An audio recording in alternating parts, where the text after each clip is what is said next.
Chapter 3 Wife or Lunch? The alarm annoyingly chirps, and Miordine is ready to murder her phone on the nightstand beside her. Ugh, I hate mornings. The silver-haired teen grumbles. Why can't there be night classes? Because there'll be poor visibility for pilots and spotters. Suletta happily chirps from her crate.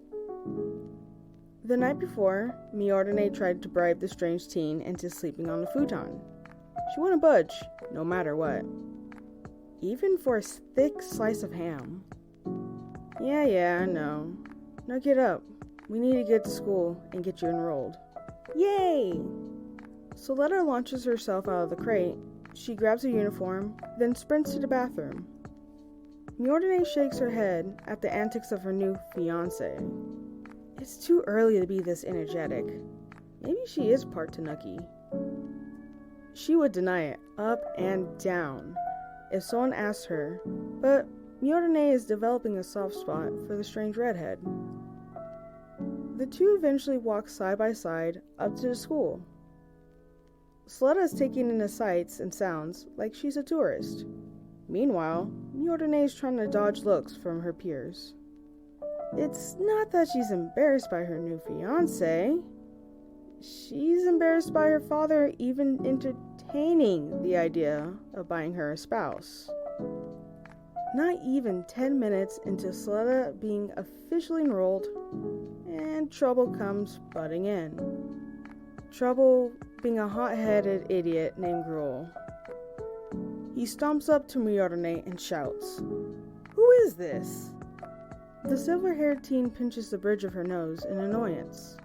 I neither have the time nor the patience to deal with you. Well, as my fiancé, I order you to tell me who this is. As Gruel continues to yammer on, Suletta slowly shuffles closer to her roommate, to the point where their hands are almost touching. And why are you two staying so close? Miordine rolls her eyes and moves to stand in front of Suletta. The poor girl doesn't need to experience a bully on her first day. I'm no longer your fiancé, so you better watch the way you talk to me from now on, you dunce cap. Gruel's ego starts to slowly deflate. What do you mean, I'm not your fiancé? I'm the holder. Yeah, well, father changed the rules like he always does. You'll get over it. Miordine pushes past Gruel and his posse, but is stopped by a strong hand on her wrist.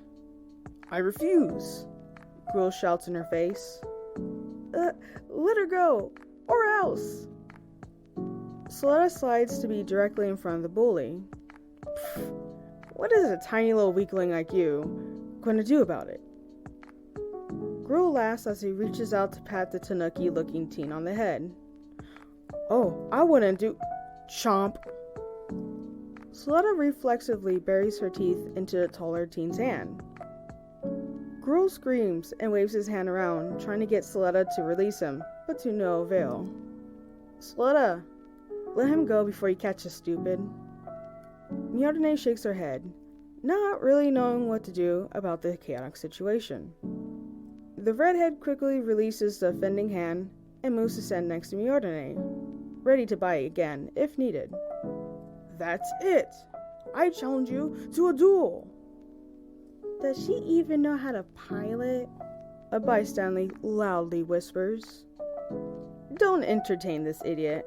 Come on, Suletta, we have better things to do. Suletta stares at Gruel with curiosity. A duel? Like with swords and stuff? Gruel smiles, knowing that he can goad this new girl into a fight with the best pilot in school. How hard could it be to beat this airhead? No, with mobile suits. Whoever can cut off the other antenna wins. Suletta nods. Sounds simple enough. Suletta, no. Miordine warns. Come on, you can have anything you want.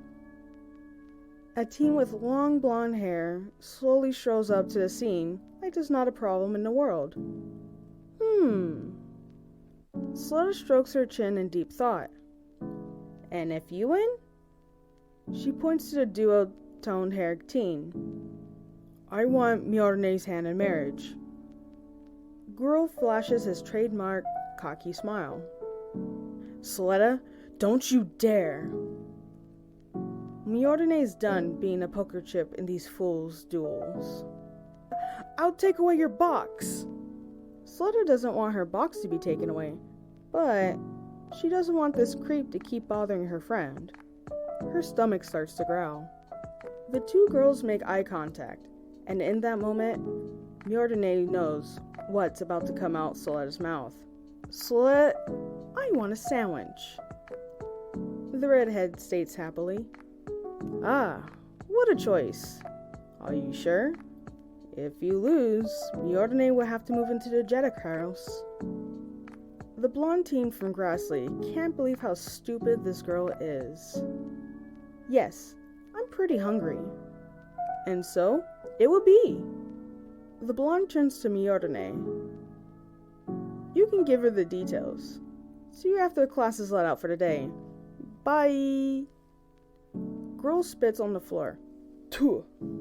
In front of Suletta's boots and walks off with the blonde. Eat a dick, Shadik! Mjolnir turns to her idiot. Really? A sandwich? Is that all worth to you? Suletta shakes her head. No, you're like worth 1,000,000 sandwiches. I'm making you more mad, aren't I? Mjolnir once again pinches the bridge of her nose. You are. She looks up with a deep-set frown. I know you said you have some experience with mobile suits, but Gruel's the school's title holder. Suletta slowly shrugs. I think I'm good. Mjolnir sighs. She's more stressed out than when the redhead ended up on her doorstep. Come on, we have a lot to do before the end of the day. Okay, Suletta happily chirps. But can we eat first?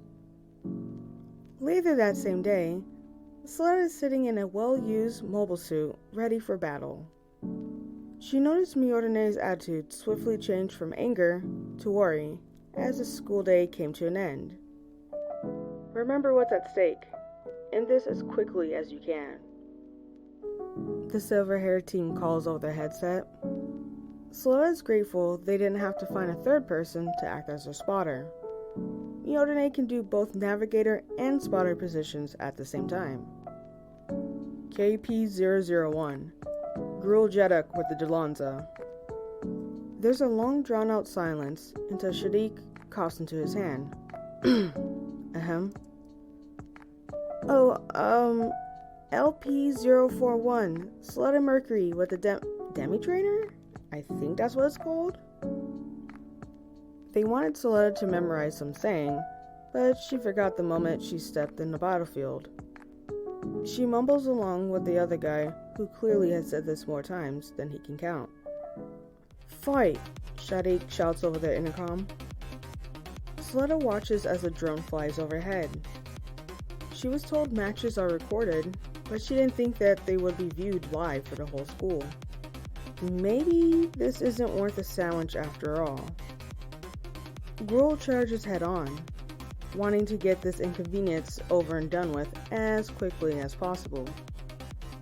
Knowing he fights using the terrain to his advantage and uses long-distance weapons, but today he's wanting to show off.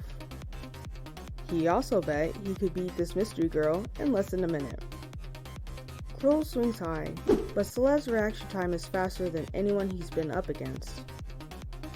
She is able to duck and counter with a solid punch to the cabin of his mobile suit. Everyone in school gasps in horror from what they are witnessing. Well, all except for Mjolnir, who's currently grinding her teeth. Keep moving. He's only going to stay stunned for so long. Suletta runs away from Gruel, causing the other team to smile. Running? Already? We're just getting started. The redhead picks up a rock and tosses it in the air and shoots it like it's a clay pigeon. She does this a few more times, causing the field to become smoky and harder to see. She waits to see if the other teen is going to use the help of his team or use his instruments to navigate. Just as Miordine said, he's riding solo. His huge ego wouldn't allow him to get help from his team. Suletta waits in the smoke until Gruel is close enough to put in a headlock, an unusual move for a fight like this. The weird girl from Mercury is fighting like she's fighting hand-to-hand combat. In a matter of seconds, Suletta reaches overhead and rips the attendant off with ease, like it was made of butter. The school is silent. Their champion has been defeated by this stranger. Though not many students could hear, Earth House is cheering the downfall of the current holder. Suletta gently places the mobile suit down on the ground and steps off hers to make sure she didn't injure the other teen. Gruel crosses his arms defensively over his chest. He knows his father's gonna chew his ass out over this later. Well, it looks like you won. Suletta simply smiles and shrugs, like this whole ordeal didn't mean anything to her. She feels her pocket vibrating a million miles a minute. She pulls out her new phone to see hundreds of messages. Gruel rolls his eyes and walks away. I'll fulfill my end of my promise later. The redhead nods and holds her phone up. Okay, but how do I get this to stop? Not my problem. He presses a button on his phone, and his pilot suit changes color. Oh, that's cool, Suletta says, not noticing Miordine is now standing next to her. Yep. Here, let me show you how to mute this to only your contacts. The winner of the battle jumps off her skin, with her teeth baring, ready to bite. You shouldn't sneak up on people. Miordine bites the inside of her cheek. She really wants to tell Suletta she's an idiot for going against Gruel. But now, she's permanently cut all ties to a stupid game of fight for the bride. After all, Suletta is now the holder. Miordine takes the phone out of the other teen's hand and changes his uniform, as well as mute the annoying messages. There. Now, as the official new holder, you're my groom. She's glad everything worked out the way it did. At least she doesn't have to explain how this random girl who's mailed to her is her fiancé. Suletta puffs out her chest. Yes, I'm the new groom. Wait, we're both girls. Isn't that... Miordine rolls her eyes. Does everyone think so narrow on Mercury? That doesn't matter here. She holds her hand out, waiting to see if Suletta willingly takes her hand without attacking her with her teeth. The redhead stares at the outstretched hand for a moment. She slowly places her shaking hand in the other's grasp. At least it's a start.